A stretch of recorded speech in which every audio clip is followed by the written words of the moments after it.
Okay, I think we are all set up here. So I'm going to kick off our event. My apologies for the folks who had to wait there for a few minutes. And welcome to this month's virtual tour of intentional communities. We have some wonderful communities here with us for this month. And my name is Cynthia. I am calling in from Vermont, where I live at an intentional community called Headwaters EcoVillage. And I'm one of the co-directors at the Foundation for Intentional Community. And I have a short intro presentation to run through with you. And then I'll be handing the floor over to our presenters to learn about their communities. So once again, this is the March edition of our virtual tour of intentional communities. And this month we have Port Townsend EcoVillage, Green Acres Permaculture Village, and Glomus Commune joining us. So quite diverse communities, different parts of the United States, and different sizes, different visions. As always, this event is about showcasing the diversity of this movement and giving you some inspiration for your own community project or maybe a potential community to join. All of our past virtual tours are posted on our YouTube channel. So if you haven't found us on YouTube yet, it's a great way to catch up on any tours that you may have missed. And we have a whole variety of other videos on our channel. So invite you to head over there and subscribe if you like. And I'll post that link into the chat after my presentation. And once again, we have these three great communities with us. So we're gonna take them roughly in this order of starting with Port Townsend EcoVillage, which I actually got to visit in Washington State. Gosh, was it maybe several years ago now? And I just remember taking this ferry to reach the island and how beautiful it was to wind through these little islands on the Pacific Northwest coast and then arrive at this cool eco-village. And I'm just delighted to have our Port Townsend presenters, Keys and Gretchen with us. And I'll just hand it over to you to run through your presentation. Great. Well, thank you, Cynthia. It was wonderful having you here in Port Townsend a couple of years ago. You remember? Okay, great. Good. My name is Kees, and I was born in the Netherlands and have always struggled with how little people share things here in the United States. And in 1995, my concern for the environment surpassed my interest in practicing medicine. So my wife, Helen, and I, we dropped everything in Seattle and did environmental volunteer work in the Peruvian Andes, where the culture was multiple generations and neighbor sharing many resources together. And when we returned to Seattle a year later, we had this culture shock that said, Seattle is not a sustainable human scale place to live. And 2 weeks later, we bought 7.5 acres in the geographic center of Port Townsend, which is a small Victorian seaport out on this spectacular Olympic Peninsula. We asked my parents to live with us, and then we joined Rosewind Co-housing next door. And 6 years later, we founded our own intentional community, the Port Townsend EcoVillage. And a very important long-term member and long-term friend, Gretchen, also lives here, and she'll tell you a little bit about why she's here. My name is Fleischer, and I've been part of the Port Townsend EcoVillage since a couple years after it was founded, and started living here in 2006. And I love the way this place enables me to integrate various aspects of my life. I'm a singer, songwriter, song leader, and so my co-director, Lawrence Cole, of the choir that we have in town is right here. So there's that part of my life that's here. Contributing to a project for the common good is something I do all day, every day at the EcoVillage if I had the time for that. And social activity. So and that allows various aspects of my life to be integrated in one place, and in a town that's full of people doing really great work that I can contribute to as well. And I came this way from Seattle, where I was raised, and I'm a translator by profession, English and Spanish. So Case and I share that exposure and connection to Latin American culture. So I'm going to share my screen here. So we first had our meeting in January 2004 and soon had a vision statement, which has served us well for all these years. However, we did add the last two words, which is we want to live more sustainably and joyfully. And for 6 years, we had weekly meetings using C.T. Butler's formal consensus process.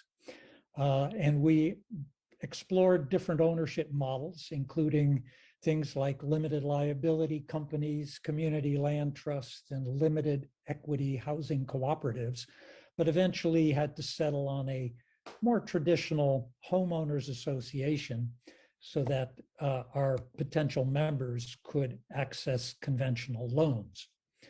We eventually settled on having 12 small private building lots. They're outlined in dark here.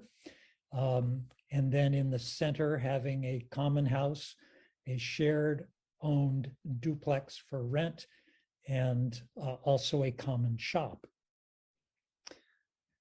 Shortly after we got our approval for our planned unit development, we had a permaculture course, and we're delighted to have Toby Hemingway and Doug Bullock lead the first of what eventually became 3 certification courses on site. And of course, natural building techniques were a very big part of that effort, as was caring for the earth, even if the native wild birds laid eggs in the vegetable garden, as well as caring for animals and each other, like rabbits and very friendly roosters.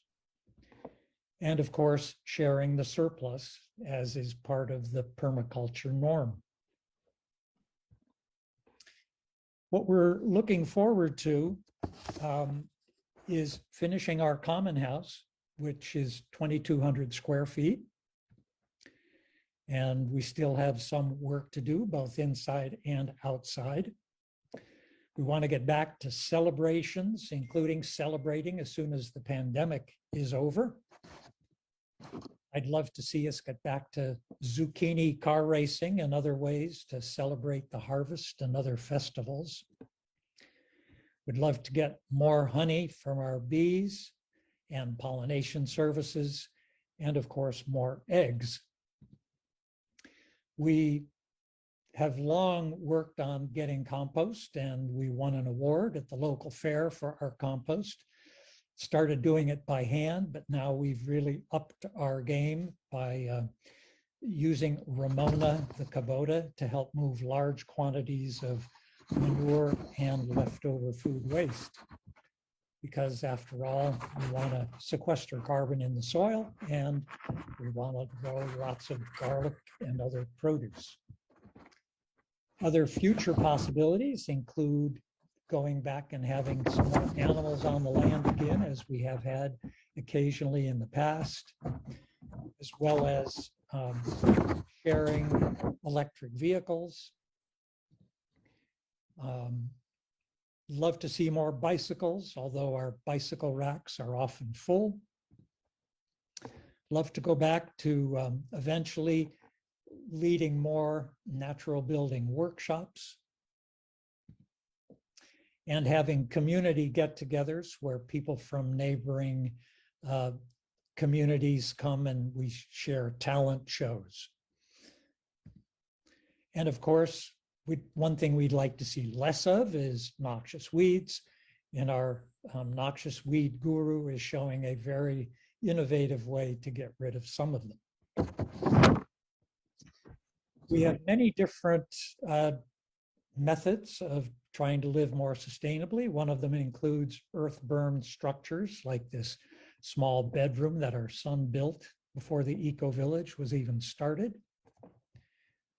Another house has a beautiful sedum roof. And in the background, you can see a 27-sided structure being almost finished. One of the houses uses fast wall construction, which is a very innovative and insulating method of building walls. And then with applied stucco, it gives you a beautiful finish. The 27-sided structure came in a kit with 27 sides that you pop up and put together. And occasionally we even see tents out on the common field where kids are spending the night unless they need to be accompanied by an adult. Sometimes they also spend the night out in the field. Light clay straw is one method that was used in one of the houses. Here's a truth window. And again, it leads to a beautiful outside stuccoed effect. Structurally insulated panels are a very ecological way to build with very little waste. And we have several structures that are built with SIPs. We also have two houses that currently have clay, what do you call it? Mud floor? No, not mud floor, earthen floor. It is clay and straw mixed together.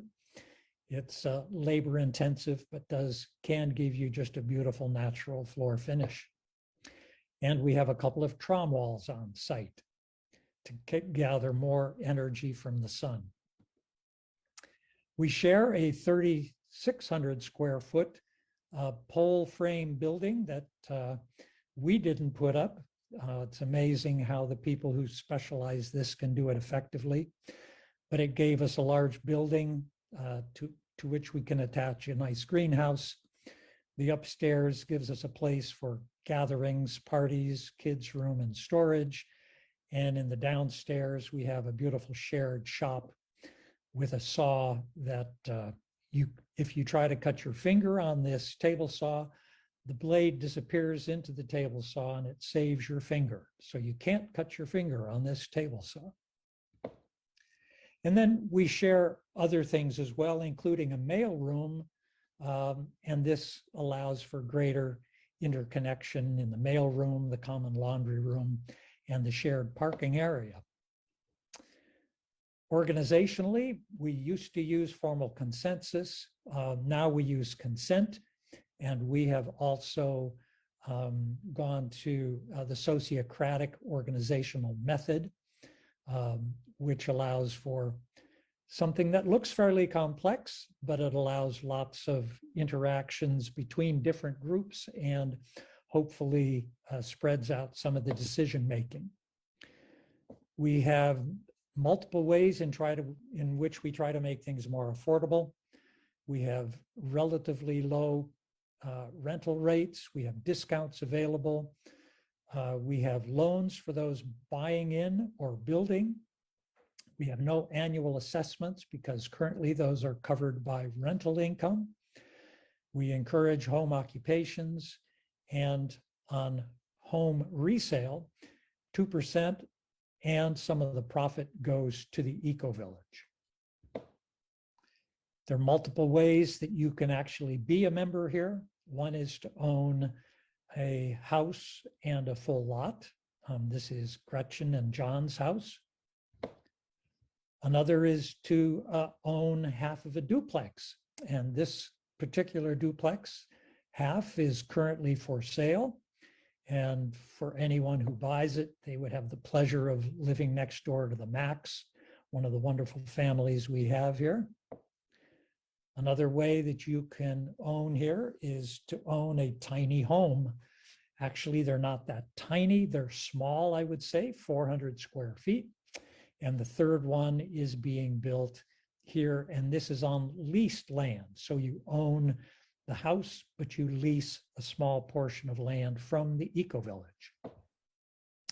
We also have a rental available probably this coming fall. It's the left or east, no, excuse me, the right or east side of this other duplex, which is owned by the community. And finally, we have several houses with upstairs apartments. This is a 400 square foot apartment on top of our house, the one that Helen and I own, and it is likely to be available for rent sometime this summer. And finally, we have a membership process that Helen, or excuse me, that Gretchen will tell you about. And so I'll stop sharing my screen here so that Gretchen can tell you all about it.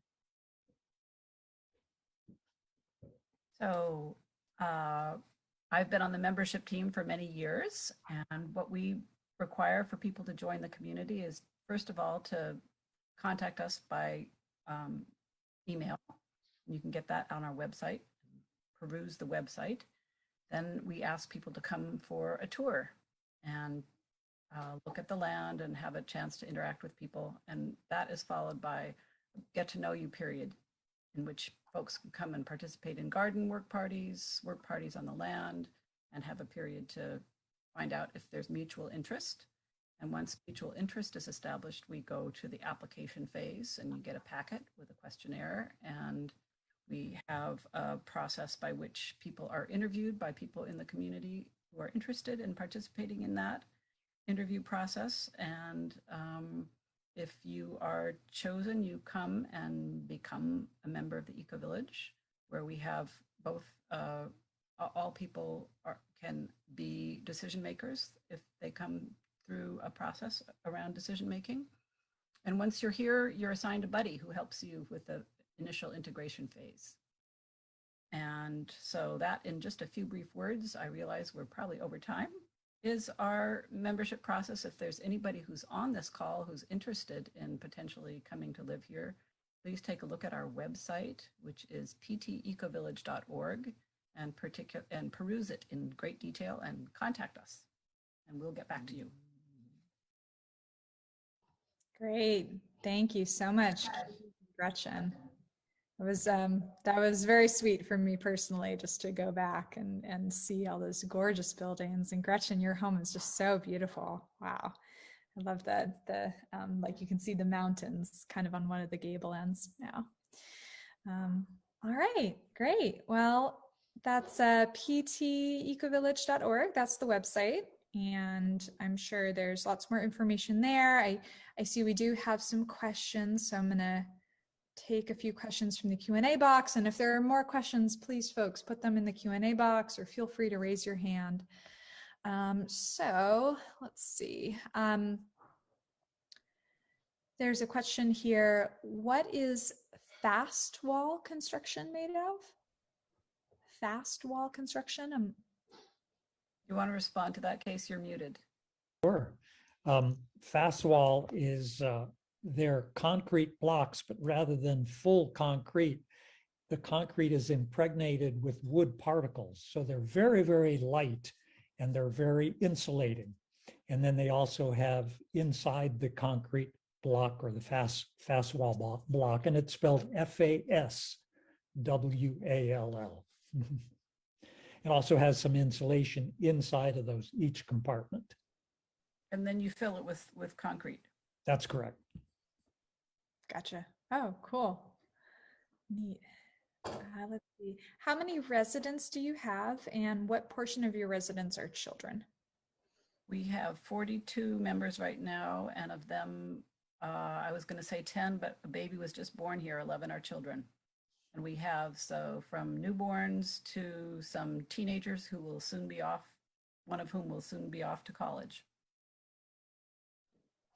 And I might add that the duplex that's for sale, or the half duplex, and the dwelling unit that's going to be available hopefully in early fall are both ideal places for families with children. They're both over 1,200 square feet. Which we're especially looking for because we need to balance our demographics. Sweet. to be a thriving multi-generational community, which is essential to our vision. We've gotten older since we first started this process. Good. Yeah, you need the younger generation to balance it. Right. How far are you from Seattle? It's a ferry ride, a half-hour ferry ride, and then about an hour. So it's actually not on an island. It's you cross another peninsula until you get to the Hood Canal Bridge, and then you cross onto the Olympic Peninsula. So we're on the Quimper Peninsula, on the edge of the Olympic Peninsula. It's all about peninsulas over here. Okay. Yes. Surrounded by water on three sides. We're 2 miles from the edge of town, from three edges of the town, so you can walk to beaches and to downtown very easily. Nice. Yeah, it's such a beautiful location. Let's see here. What does EAC stand for? It was seen in the circle slide that Keys was presenting. That's Economic Access Council, and that's one of our subcircles that deals with financial aid requests from people at the EcoVillage. Okay.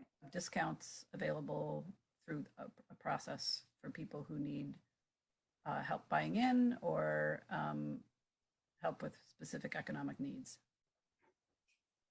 That's great that you're doing that. That's great. Okay, and then I think this is the last question. Do you have a policy about vaccination for visitors or members? No, we don't have a policy. We have guidelines that have been changing over the course of the pandemic. And I think we're going to be going back to our first in-person meeting in April. We've been meeting on Zoom mostly for a couple of years, with smaller subcircles meeting outdoors at times, and recently a little bit indoors. So we're in transition. And I would add that require vaccinations. I would add that the vast majority of people at the EcoVillage are vaccinated, although we don't require people to disclose that. Gotcha. All right, good. Well, thank you both so much for answering those questions. And yeah, it's really great to reconnect with the community. And folks, please go to the website if you are curious or even considering becoming a member. So thank you both.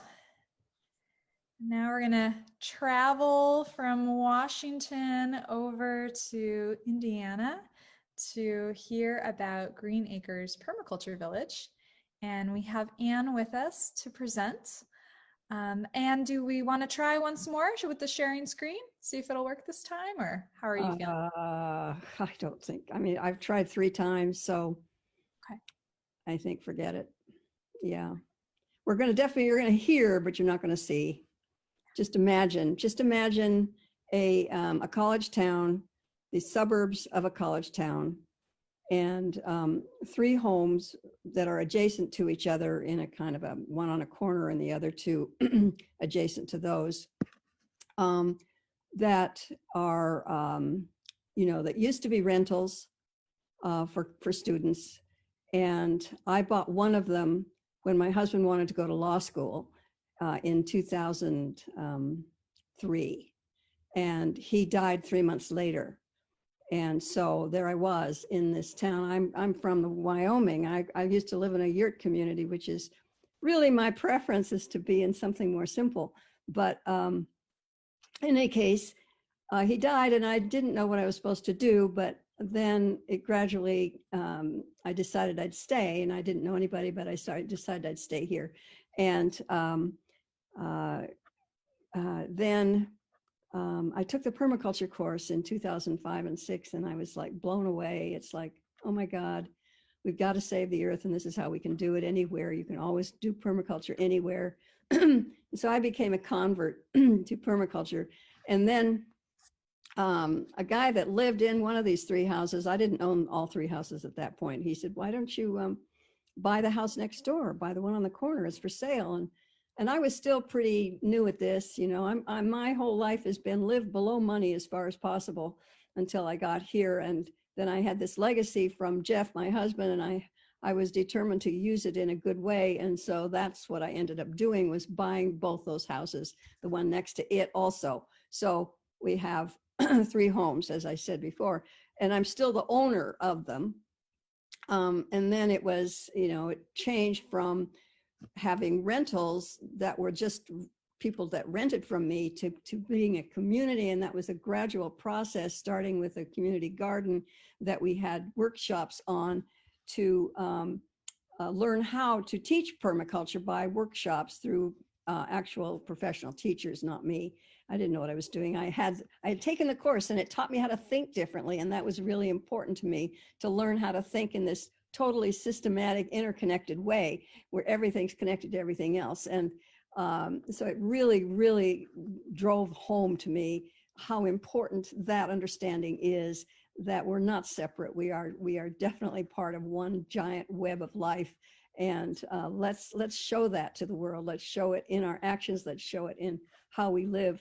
So anyway, so we had these workshops, which then meant that, you know, this community garden that I'd set up in the big giant south side lawn of one of those houses became something for the community to work with.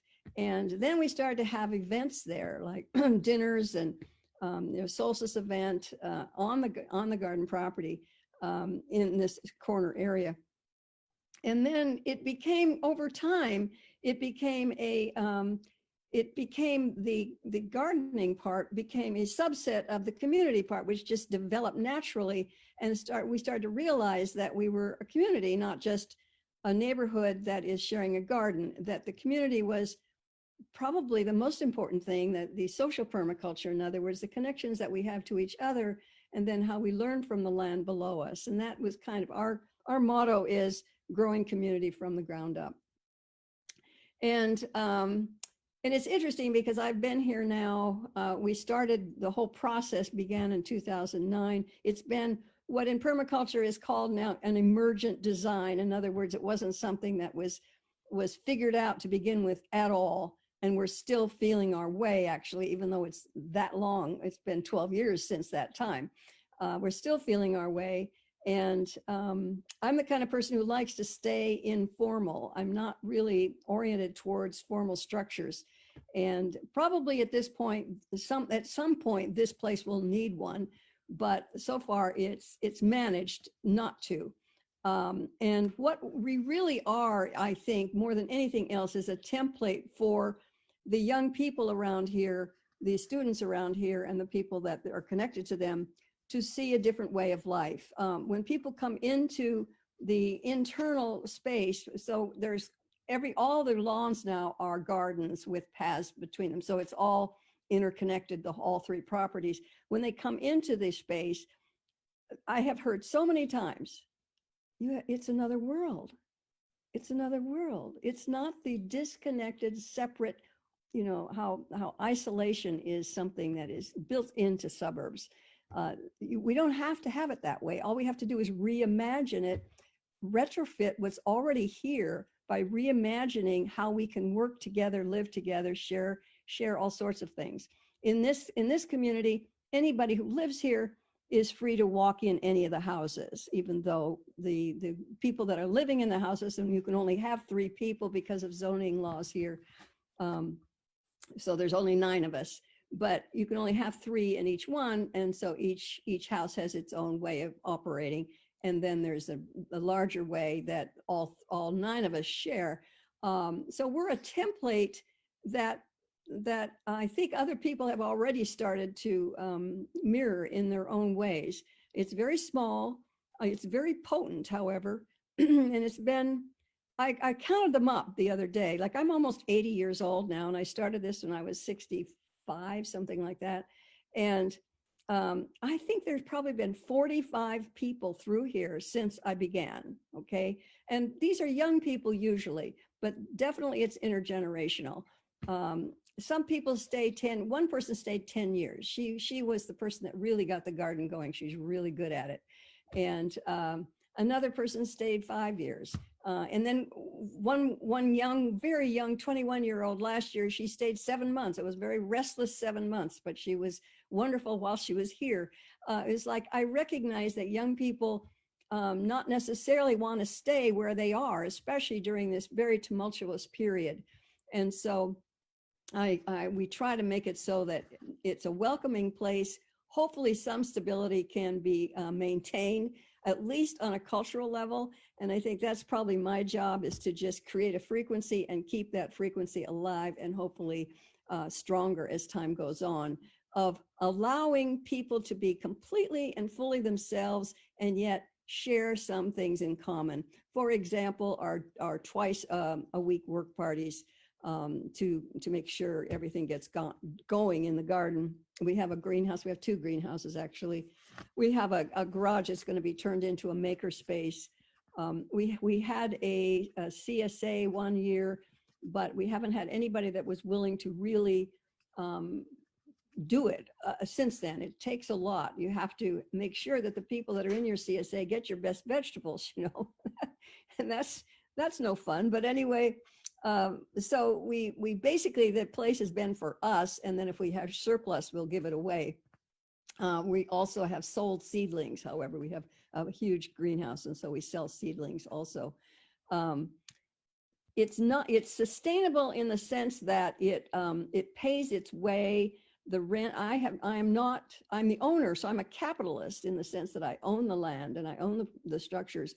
But I'm not capitalist in the sense that I don't make a profit from the rents. If I made a profit from the rents, it'd be a completely different thing. And I'm not going to do that, because that's not what this is about. So my own interests are philosophical. I have a PhD in philosophy, and I've always been interested in the relationship between community and individualism, or between the dark and the light, including the darkness within ourselves. How do we work through any shadow stuff that goes on within us, and then we project it out onto other people, and then, you know, you can have conflict. So how do you take back that projection? We've had shadow work internally, interpersonally, and also between us and the neighborhood, between us and the city. And so far, we've always managed to work it, hopefully, as consciously as possible. So, and not let anything simmer for too long. And to me, that's just such an essential thing, that we learn how to do shadow work on our own, and then in community, and then between the community and the rest of the world. We have community dinners once a week, though they've been kind of intermittent during this 2-year period. Some of us are vaxxed, some aren't. There's very different philosophies of the vaxxed people compared to the unvaxxed people, obviously. And but we just agreed to just stay with what we have in common. We don't have that in common, so stay with what we have in common, and don't worry about that. So that's what we do. What's in common with all of us here, and just stay there. And our community dinners are, you know, they attract lots of people. They're anywhere between 12 and 25 people come. I mean, I should say all together, because most of us are usually there too. And we rotate the houses for those meals, or we have them on the patio when we can. And the patio is in the back of this house, though everybody in any of the houses shares that patio, plus any of the other commons areas. Everything's shared. Everybody has their own room, of course, their own bedroom, but everything's shared otherwise. And the rents are simply set by what is the insurance, and what is the property taxes, and just add those up, plus put a maintenance fee, and that's how we figure out rents. So in other words, it's kind of a combination, as usual, that I always love to do, of how do you embrace the opposites of capitalism and socialism. Socialist in the sense that I don't make a profit, socialist in the sense that we try to share as much as we can, but capitalist or individualistic, I should say, in that everybody very much has their own life. We don't eat together except for that community meal, unless we decide to, and that can happen too. We sometimes we have meetings once a week or once a month, sometimes twice a month, depending on what's needed. I don't know what else to say about it. At some point, since I am 80 years, almost 80 years, I'm 79, I'm in my 80th year, I've got to figure out what to do with this place. And there is a talk in this town of a community land trust that would be the kind that would incorporate a number of different experiments. So this is not the only experiment in community that's going on here. And there's a number of different ones. Usually they have some kind of permacultural basis, because there was a professor here at the university who brought in two permaculturists, Peter Bain and Keith Johnson, and they actually lived in town for a while to do permaculture courses. And so there a huge group of young people that took that permaculture course, and some of them have started their own projects of one sort or another, or are seeking to. And one of my dreams is to see the old people like me, instead of live in their houses alone, have young people live with you and have them permaculture your place. You know, I work with everybody, but I don't have much strength. So obviously I need the young people to do what we're doing. We all need the young people to do what we're doing. And they're the ones that are, they are the future of what's going on. I'm the one that's passing away now. And so I just want to give as much as I can, as long as I can, until I can't anymore. So this place might go into that CLT if it does get, on my death anyway, if it does get developed here. That's something that's just starting during this spring.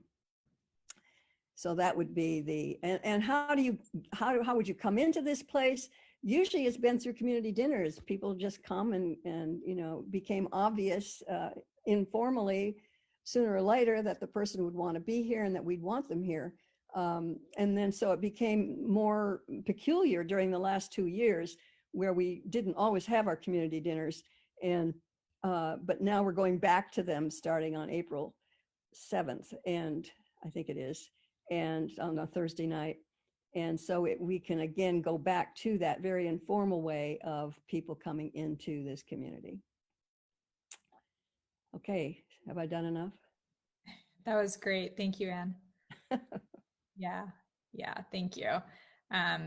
You know, just being able to is about, you know, these multiple buildings and your legacy and the transition to a community land trust, and just all of that feels really rich. And what you said about this kind of community being a template for how to retrofit and how to work with existing infrastructure. I think that's tremendously valuable. So thank you for your work.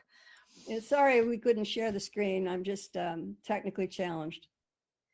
No worries. I put the link to the website in the chat. So if people want to go and see photos there, and you also have a Facebook page, and I saw there's lots of. Yeah, we have a Facebook page and Instagram too. Okay. Yeah. Nice. Yeah. Beautiful. Well, there are some questions in the Q&A box, and folks who have more questions, feel free to raise your hand. Would love to hear your voice, or put them in that box. So let's see here. Question about where the water comes from. Is this a city water, or is there a well or a water catchment? We have water catchment on all 3 roofs, but it's city water. I mean, you know, that's where we get our water. Yeah, we're inside a city. We are inside a city, and we're dealing with, you know, in permaculture they always say the edges are where the action is, and I would agree. The edge between us and the city is always very tricky. And yet, what I've learned over time is that anybody who works in the city is a person, right? And so I'm dealing with a person who happens to have a job where they have to, like, I learned this from one person who lived here, or who was in the city, and he said, look, he came to me once, we had an issue with a neighbor, and he came to me once and he said, look, what you're doing now is going to be obvious in 10 to 15 years, but right now you're the pioneer. And he says, and my job is to make sure all the laws are followed. Your job is to press against those laws. And we got to learn how to work together, because you're the one that helps us change. You're the one that helps us modify the way we're doing things. And I really appreciated that. So I appreciate the constraints that people have that are working inside the city with all their rules. And I know they appreciate that I'm pushing against them in a friendly manner. There's lots of tales to tell, but we don't have time for that. That's so yeah, great. lots of scare situations. One time I thought I was going to have to pay $2,500 a day for a year and a half for this one infraction of the rule that I didn't even know about. So we got through that, you know, but it's like some sleepless nights, as you can imagine. Yes, gosh. Well, I love all of your permaculture insights and metaphors, and Yeah. how, you know, you seem like your community is really living with those patterns. So Yeah. Okay, let's see here. Do you have intentions of expanding or buying more property? We would love it.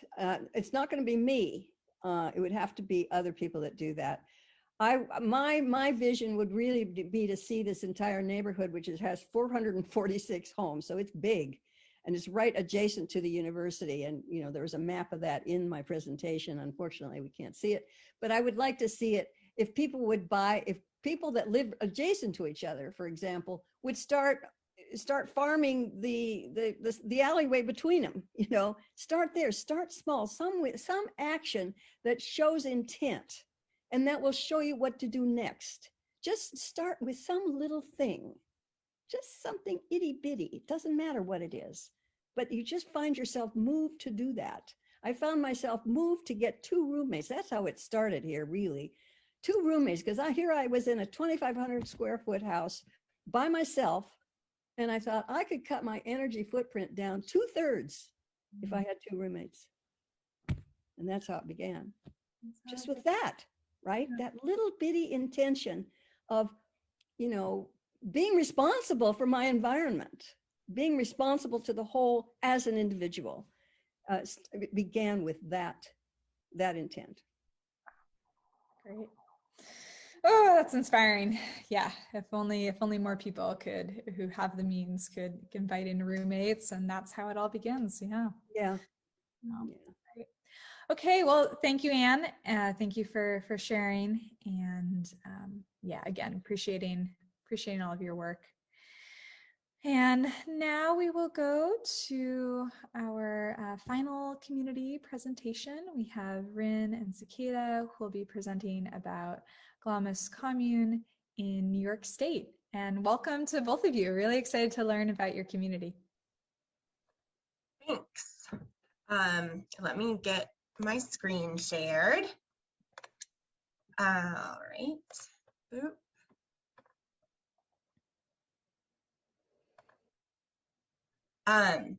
So I'm Cicada, and this is Rin. Hi. And we live at Glomus Commune and Eastbrook Community Farm. These are community associated things that are on the same land together. And Glomus Commune is an income sharing community and a member of the Federation of Egalitarian Communities. And the Eastbrook Community Farm is a worker-owned cooperative. And the primary business of Glomus Community. So all people who work as Eastbrook Community Farm worker owners are members of Glomus Commune. Yes, here is a little bit about our legal structure, which just formed and coalesced around the time of COVID beginning. We all had a little bit more time to commit to our legal entity formation, though it had been like we'd been gearing up for it leading up to the pandemic. So there's the Glomus Commune income sharing group, the worker-owned cooperative of the farm business, and then we have a land holding entity, which was the group that purchased the land. Nobody who lives in the community is a part of the land holding entity, but the commune itself is one of the partners in the land holding entity LLC. I feel like this is the next place to go. Rin, do you want to talk about this bit? Sure, yeah, I made this slide. This is our cat Chamomile, by the way, being king of the compost pile there. So we are, Glomus Commune is 9 members. We range in age from 25, maybe it's 26. Something like that. Yeah, 25. Something like that. Our oldest member is 70, but most of us are in our mid 20s to early 30s. 8 of us are fully income sharing. We're not asset sharing, so if you had pre-existing assets, you could hold on to those. But if you become income sharing, if you make money through work of any sort, that money would go to Glomus Commune. Glomus Commune in turn provides for all of the needs of its members.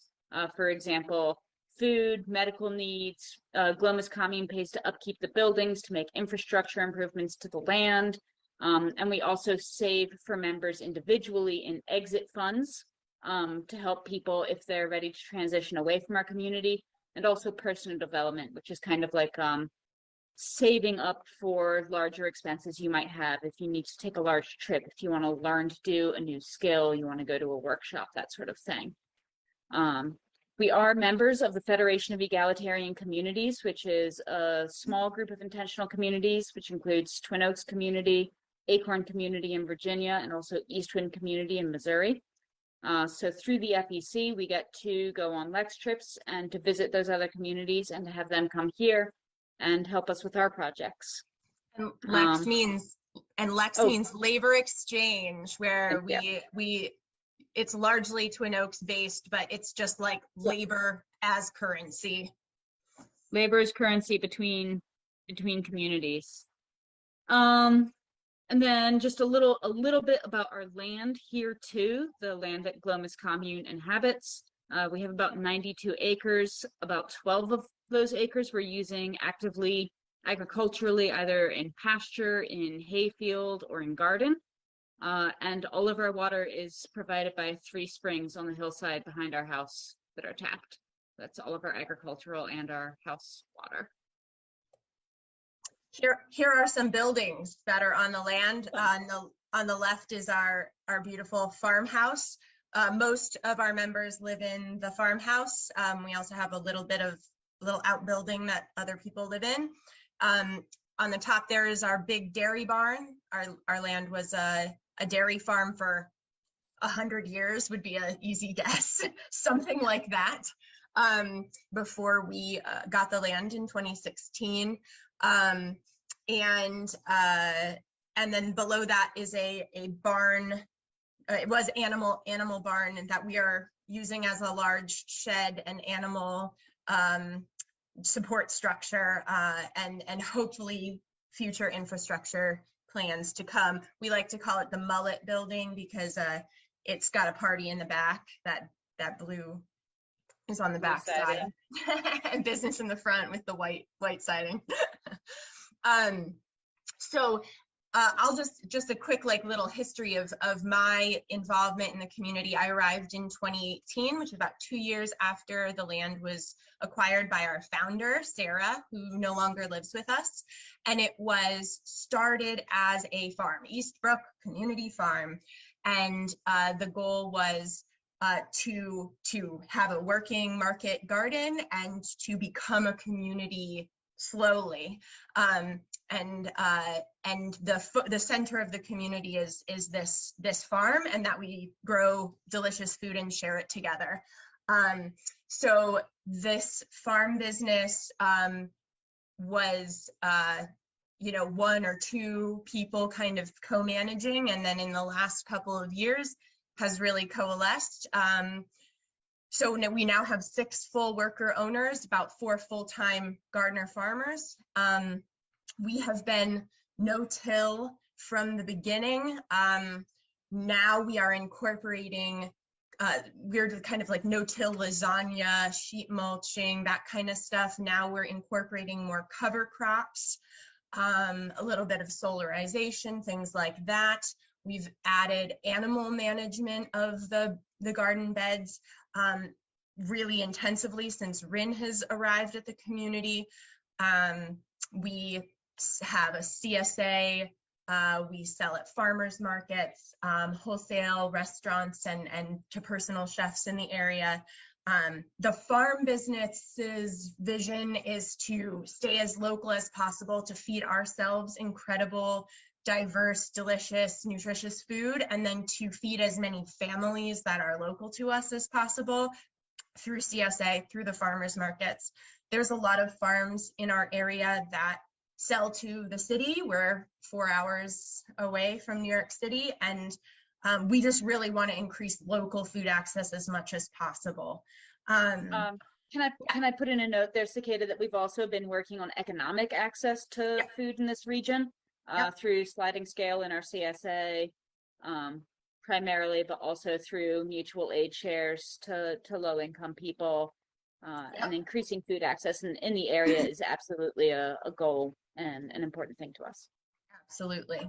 Yes. And we have the history of the farm is that like a lot of the labor has been based around like woofers and a lot of visiting labor throughout the season. And especially since COVID, we have reduced the amount of visiting labor we have, but increased the number of members that we have really involved in the farm work. We do cut flowers, and we have pastured chickens and geese. We grow a huge diverse range of vegetables. You can see a good smattering down there. And we've incorporated goats into our land management practices. That's not really in the market garden, not in the garden, but around on the and land. about. Yeah. And there are pictures of that coming up, I think. But yes. Did you have anything else you wanted to say about the farm business, Rin? No, just that it is the cultural center of our community. It is what most of us do most of every day is farm. Yeah. Farmers but there are other that live things. in a community together. There are other things. There are people who don't farm here, but the farm is the center. Yes. Here are the 4 core farmers planting kale in the spring last year. We've got the chickens moving through garden beds in those little chicken tractors of Rin's design. Just long, beautiful views of the garden there. We only have about an acre actually of cultivated beds. There's some more of those. Boom, boom. We love garlic. There's a little, actually this is a labor exchange group, partially. Oh wait, no. These are all members in 2020. That was 2020. Yep. Okay. All of us working on the garlic harvest. Okay. Yep. And we grow a lot of seedlings in the spring, and there's Anthony, one of the co-worker owners, standing with his first seed crop of beans that we sold through Southern Exposure Seed Exchange. That was our first time doing that. Here's pictures of the goats doing their land management, and Their mushroom project. And yeah, we have maybe inoculated mushroom logs with shiitake spawn for 4 or 5 years in a row now, and we're getting to a point where we get quite a few flushes of shiitakes that are supporting our diet is very diverse and getting more diverse every year. Really proud of that. And this is my partner Taliason. He's operating our maple syrup evaporator. This was last year. We're in that season right now too. So we just did a sap boil recently. Other things. Do you want to talk a little bit about our community stuff? Our community experiences. So we're a very integrated community. We all live in the same house. We eat dinner together every single night. We have 2, 4, maybe 6 hours of meeting together a week, depending on the time of year. We love to celebrate the holidays together. And for us, the holidays would be solstices, equinoxes, sometimes the midpoint of the season, as well as the end of the season.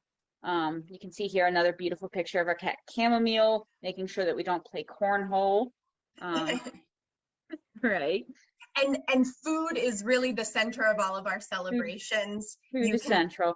Yes, and you can see it. This is a picture of me at solstice time with our Ouroboros fried garlic scapes, and some mugwort. We care about the wild herbs and medicinals on the Yep. land around us. We go on walks together. We explore the property, and we like learning all of the various ways we can slowly affect the land around us or not. Yeah, we try to be good land stewards. We try to be in right relationship with our land. We grow food. We eat it together. Oh, and I could also just say a minute here, you can see our grapevines there. We also have a number of different fruit trees, some nut trees. The main fruit trees that are starting to boom now are peach trees. We're very excited about them. But the woman who founded the community with her partner, they planted a lot of trees, and I feel like we finally got the critical mass to care for them more regularly, and it's starting to pan out. Okay. We also have laying hens, so we provide all our own eggs, and yet another picture showing how central food is to us, eating raw corn straight from our tiny little sweet corn patch one year. Right. What'd you say, Rin? Right in the garden. Right in the garden. Just eating it right in the garden. And we also dumpster. This is like comes and goes in waves how often we do it, but in order to have even more diverse food, we like to get our fruits largely from the dumpsters of various Aldis in our surrounding area, and that's usually incorporated with other reasons we're driving to those cities. We don't just usually do it just for that. Function stack. Yeah, function stack, gotta do it. Yeah, that's it. Yeah. Sounds good. Yeah. There's questions here. We could get into those, I think. I wondered, well, let's just spend 2 seconds saying like future and membership stuff. So yeah, membership. We are full. We're full. Sorry. So we have been saving money. We have a little bit of money, and we've been like budgeting for infrastructure improvements for the last couple of years. And we've been making those infrastructure improvements, but we're still sort of in the process of making our infrastructure match the amount of community members we have currently. And I think that there is generally consensus. Yeah, I think there's consensus that we'd want to add a couple to a handful more people in the long run. Long term. But slowly, very slowly, because we have a highly like integrated community. It's a lot of labor to add a new person. It's a lot of weight to add new people to the community. And many of our structures are scaled to the size that we are. So I noticed some of these questions. There's one thing that I didn't mention talking about the community, which is that we are consensus decision making. And that, yeah, it's a thing to add more people to consensus decision making and to the ways that our meetings are structured. Yeah. A lot. And then I guess I'm happy to address some of the questions that have come in earlier. But we're all white, and we're all white community. We are largely queer. We're largely polyamorous. We're I'd say many of us are neurodiverse in that we move through the world with different levels of, I mean, like a lot of us moved to community because working a 9-to-5 felt not accessible to us, or for various, like I have severe anxiety, and there's various other kinds of like mental struggles that we have. So I'd say we're variously neurodiverse in that way. Yeah. That's sort of some of the answers to those questions. And yeah, I guess we could take those other questions, Cynthia, if you wanted to Let's jump in. see. What else is in here? Do you know how to stop sharing your screen?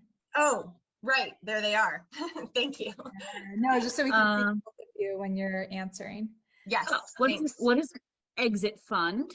Yes. Yeah, and an exit fund is we contribute a given amount of money each month. It's not huge. I think we're doing between like $20 and $50 for everyone right now. And the express purpose of that is that when you get ready to leave, we want to give people, because you're income sharing, you're not gaining assets while you're living here. So we want to address that and make it possible for people to leave. We don't want people to feel stuck here. So exit funds and exit requests are a way of dealing with that. So, you know, if you've put in time, we want you to leave, you know, with a car or with some money, whatever it is that you need. And we determine the amount simply by talking with one another, and we determine it based on need and privilege. So we each give assessments of what our privilege level is, what we have access to already, and then based on that, we give ourselves more or less money. Yeah, I'll just say, like, segue from that and talk a little bit about our membership process in general.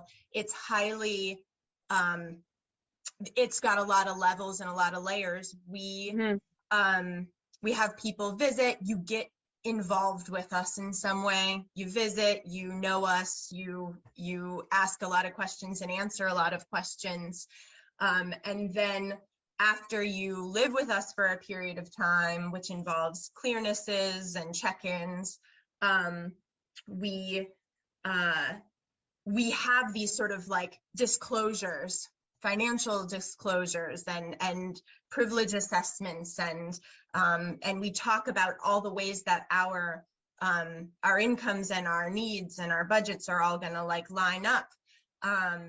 So that's how you have to be ready to be vulnerable with each other, I guess, on that level. Yeah. Okay. That includes like asking for what you want, which can be a difficult thing for people. And I wanted to be able to that up ask. around exit funds specifically. Okay.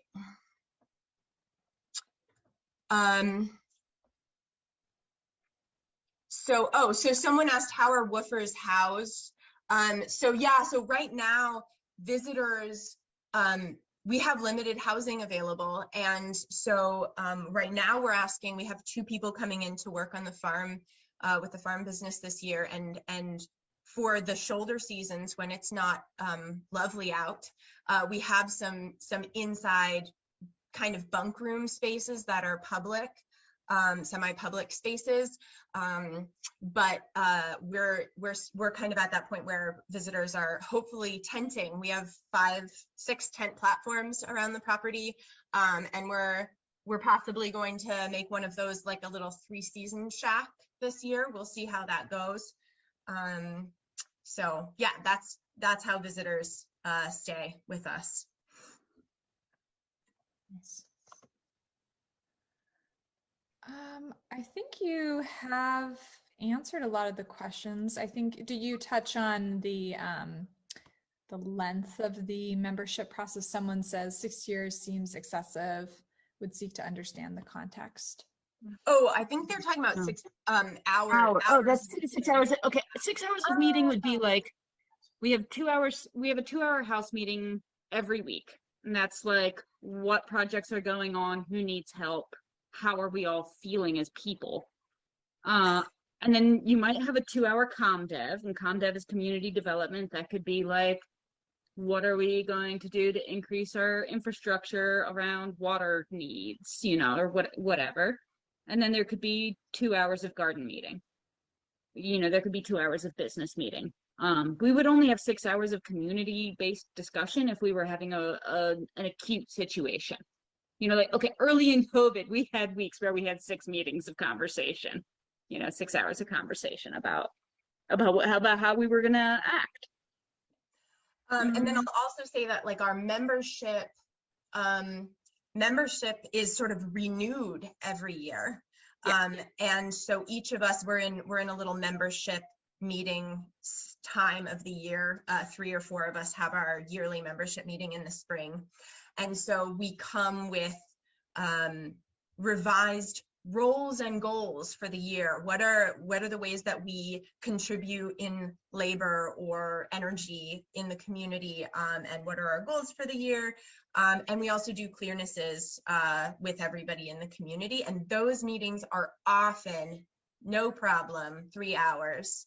And we try to do that, like one person one week and the next person the next week, so that during the summer season, while the farm business is really busy, we don't have 6 hours of meeting a That's week. a shoulder season activity. Yeah. Okay, I see 2 related ones, which is there a wait list and how did we find each other? And I think those are related because it has to do with membership arc. Like membership arc for most people is that you come here and you work with us for a summer garden season. And that's how most people come in. That's how most of us found this place. We don't maintain a wait list. You know, if somebody comes and they visit us, yeah, but like if somebody comes and they visit us, we don't have space, you know, we will be continuing in dialogue with them, but we don't have like a list of people who visited us 2 years ago who said that they were interested that we're going to contact first when a room comes open. Right. Yeah. Okay. Yeah. And the other way that people get here are sexual romantic relationships. I'll just say that happened early on, or more early on than like our legal formation. Like people came and then they brought their partners. Yeah. Yeah. I arrived here because I was like, I just need to work outside every day. And I met Sarah at the Intentional Communities Conference at Twin Oaks in 2016. That's how I arrived. And Rin, we met at Twin Oaks. Met you at Twin Oaks. I was visiting, you were visiting. I thought that you plated your food really charmingly. I thought I'd like to come up and cook you dinner for a summer. And then you did. And then I did. Cynthia, how are we doing on time? Yeah, I think we will need to wrap it up and move into the final round of discussion. So yeah, but thank you both. It was really fun to learn about your community, and I love that food is such a central focus, and like just getting to see you in the garden, like eating the food directly there, and oh man, it's great. So thank you both for your work, and yeah, excited. All right, let's see here. I'm just gonna clean up this list of questions a little bit.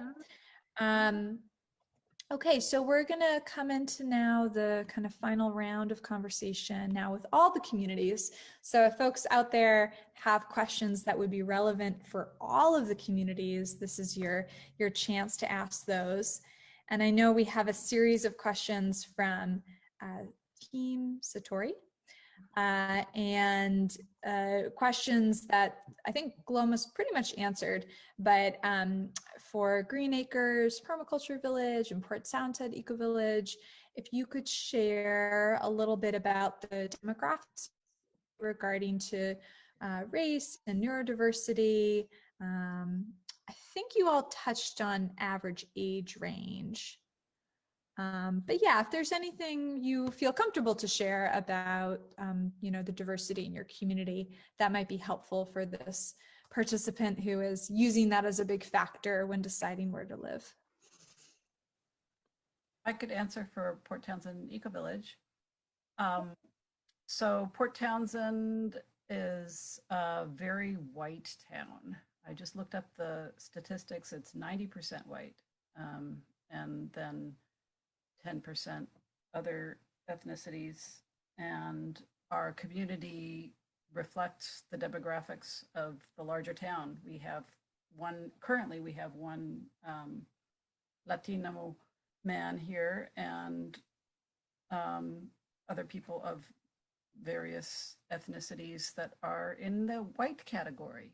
And that's how it is here, and that's not a happy thing for many of us. And age-wise, I think we already addressed that. We have newborns to 70s, a little bit heavy on the 60s through 70s end of things right now. And definitely queer present, queer friendly, and neurodiverse present and neurodiverse friendly. Okay. Thank you, Gretchen. Yeah, I had mentioned Team Satori is mentioning to me too. If you could also speak to LGBTQ trans demographics, that'd be good. Yeah. Great. Okay, thank you. And Anne. Oh, you got to unmute. Here, let me help you.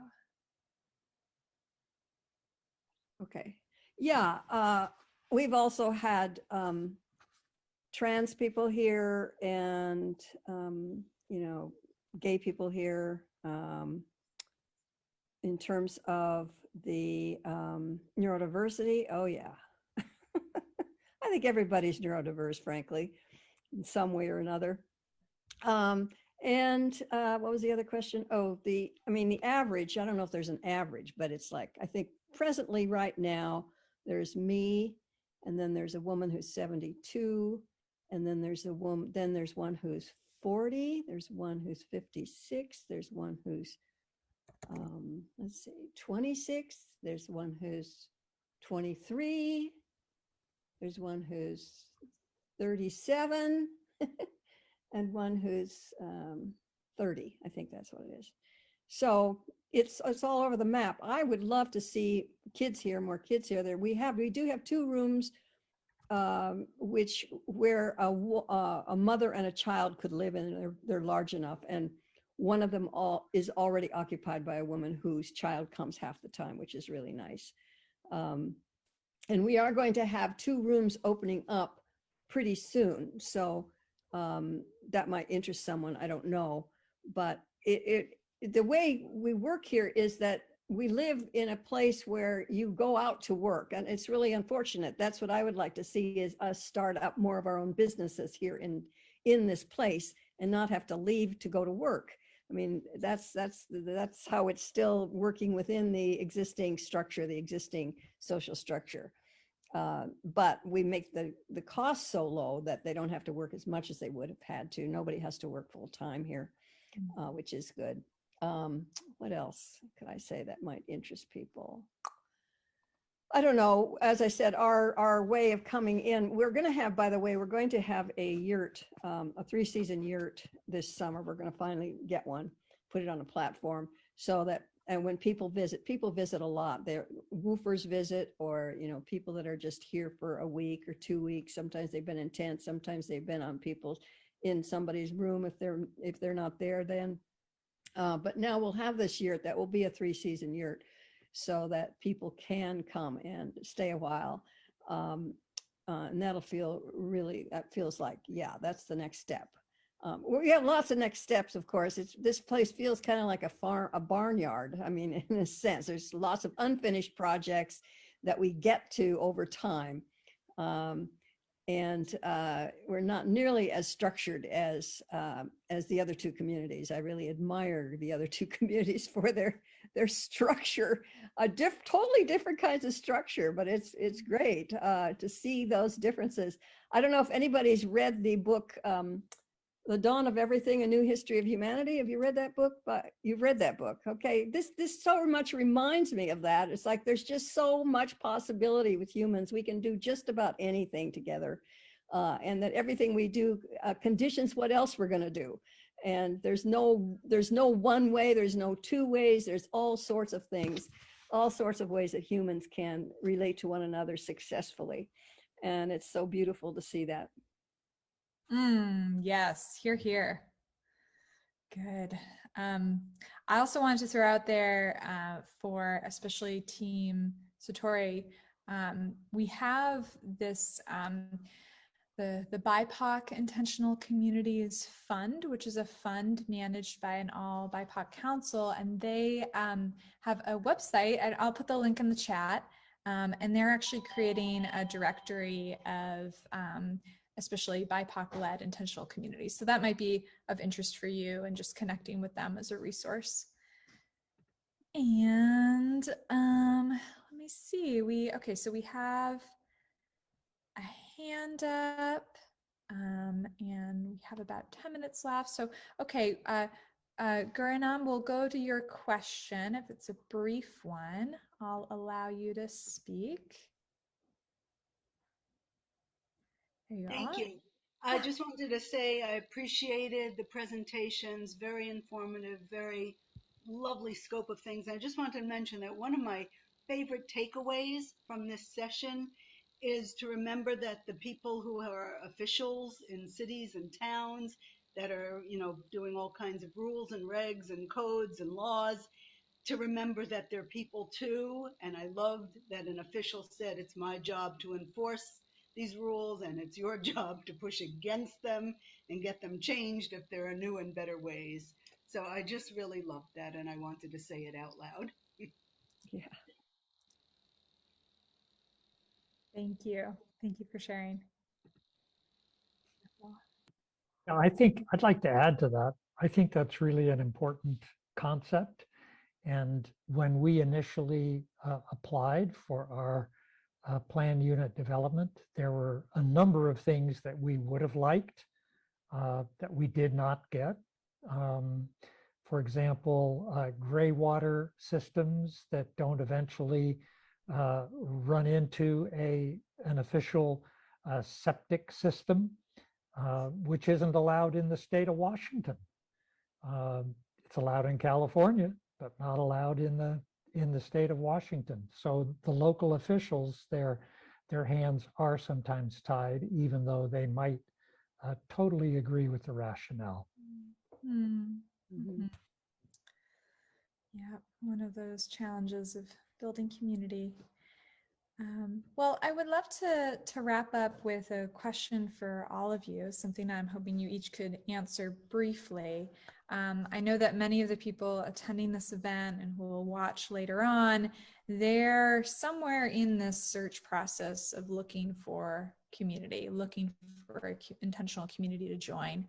And so whether or not they end up joining one of your communities, what advice might you give to someone who is in that search process and really just beginning to learn about what's out there and make initial visits? Do you have any words of wisdom from your own community search or from seeing many visitors come to your community? And we'll go popcorn, so whoever feels inspired, just go ahead and start, and then we'll go from there. Well, the first thing that I might suggest is that you take a look at Diana Leaf Christian's book. She has a couple of books out, one on forming communities, which we read carefully, and one on looking for, I forget what it's titled, but it gives people advice about how to look for community. And visiting, there's nothing like a visit to give you a good sense of what the people are like, and the longer you can stay, the better. Great. Yeah, that book is Finding Community. I'll put the right. link to the community bookstore where we have that book. And yeah, that's such a great resource. I'm glad you mentioned that. Okay. Let me see. Mute. Anne, you just muted yourself. You were unmuted before. Okay. Oh, now I'm not muted. You're good. Muted? I hear you. I'm muted or not muted? You're good. Okay. So I just want to tell a little story. There was a man, lovely. I loved him. I still love him. He lives in town still, but he was here for 5 years, and then he finally realized, I've never lived alone. I've got to learn how to live alone. So he got his own place, and his own place is in an apartment building with probably 10 apartments above and below. So, or maybe not even that many, maybe 8. So 16 apartments, right? And to me, it's like, and then he's getting lonely. So he gets lonely. He says, I go outside to smoke a cigarette, and if there's a guy next door who smokes cigarettes too, but if I go out there and he starts to come out and he sees me, he goes back in his house, in his apartment, right? And it's like so strange to him because he used to live here. And I said, well, you got to figure out how to get that group of people to be a community. Why don't you hold some kind of barbecue? Get a barbecue pit and say you're going to make hot dogs one night and just put notes on every door that you're going to do that. Want to join me? See what happens. I mean, wherever you are, start wherever you are. I used to think that I was supposed to be the one that got this entire neighborhood joined up, right? Like I think they should be. And I was endlessly working to this. And it was like, it was overwhelming. And of course, it's a student neighborhood, so people were constantly leaving, right? It was like impossible to do. And then I had a young woman here and she said, Anne, why don't you start where you are? Oh, duh. So that's really what got us going here, right here, starting in my house, right? And then the house that I bought, and then the house that I bought. And now my son is probably going to buy the house next door if the prices don't continue to explode, which, you know, everything's so weird now. It's really hard to see whether he's going to be able to buy it, but that would be the next house we'd buy. But if other people come into this neighborhood and rent a place, you know, and start gardening there, I bet you the landlord would love it. Join our community dinners. We'll go do labor at your place like we often do, get people going on other things. Share, share, share, share, share. Help, help, help, help, help. The more we exchange energy with each other, the better off we are. We don't have to go finding any community. We have to be community right here inside yourself. All the parts of yourself have to get along, right?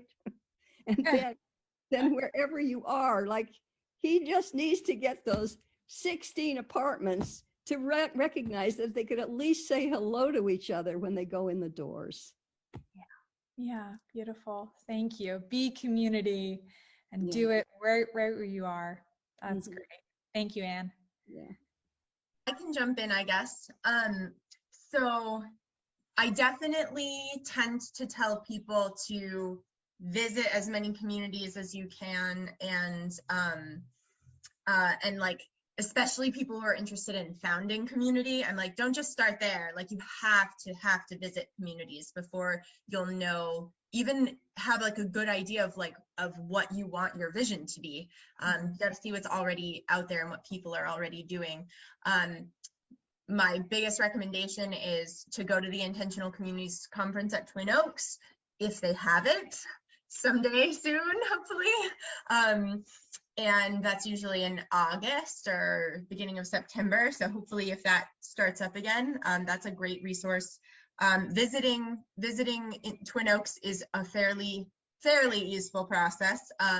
They have a great orientation, which gets you started on learning about income sharing communities in general. It's like 3-week long visitor period. So the one reason it's not accessible is you have to be able to take 3 weeks in a row off from work. 3 weeks, 4 weeks, or something like that. Yeah, so I moved into my car and just like hopped around communities when I was doing my community search. But I love what you said, Anne. It's like, it can be wherever you are. Like, there are co-housing communities in your state. Go talk to them. Yeah, so thanks. Great, thank you. Rin, Gretchen, anything to add? It's a process. It's a process. Living community is not something you like achieve. It's a continual process of learning about other people, of learning about yourself, of learning to compromise. Like, your social skills, they will grow. They will grow. Yeah. And I guess I would add lack of attachment. People who are attracted to community tend to be the doers and the initiators. And so humility is really helpful. When you come into a community, you're joining them, they're not joining you. And to do that first principle of permaculture, which is observe and interact for a good chunk of time, so that you know if there might be a good fit. Nice. Oh gosh, yes, all such wonderful words of wisdom. Thank you all for your sharing and for being here today and taking the time. And yeah, and for everyone who is attending this event, I'm going to put a link in the chat to our evaluation form. So I'd love to hear your feedback on this event, and yeah, let us know what you liked, what you don't like, what you want to see more of in the future. And really appreciating you all for being here and for your interest in intentional communities. And yeah, hope you all have a wonderful rest of your days, and I'm wishing you and your communities the best of luck. Okay, bye everyone. Take care. Bye. Thank you for hosting.